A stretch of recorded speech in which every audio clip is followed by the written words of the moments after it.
అంత నిజాయితీగా ఉన్నారా? ఆ రోడ్డుపై మీకు ఒక మొబైల్ ఫోన్ దొరికితే దాన్ని జేబులో వేసుకోవడం కాకుండా అది ఎవరితో కనుక్కోవడానికి ప్రయత్నిస్తారా? మీకు దారిలో డబ్బులతో నిండిన బ్యాగ్ దొరికితే అది నాది కాదు ఎవరిదో అని వాడిని వెతుకుతారా?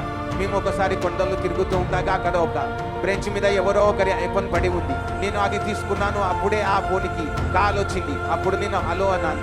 అప్పుడు వాళ్ళు ఇది ఎవరు అని అడిగారు. నేను చెప్పాను, ఇది నా ఫోన్ కాదు, ఇక్కడ పడి ఉంది, ఇప్పుడు నా దగ్గర ఉంది, దయచేసి మీ దగ్గర ఉన్న ఎవరికైనా చెప్పండి, నేను ఇక్కడనే ఉన్నాను. వాళ్ళు వచ్చి నా దగ్గర నుంచి మొబైల్ తీసుకెళ్ళడానికి. తర్వాత తెలిసింది ఆ ఫోన్ ఒక సిస్టర్దని. ఆమె కూడా మాలాగానే ఆ కొండల్లో తిరగడానికి వచ్చింది. అరగంట తర్వాత ఆమె మళ్ళీ కాల్ చేసింది. నేను ఆమెకు అన్నాను, మీరు ఎక్కడున్నారో చెప్పండి, నేను అక్కడికి వస్తానని. ఫోన్ తిరిగి ఇచ్చినందుకు ఆమె చాలా ఆశ్చర్యపోయింది. ఆనెస్టీ,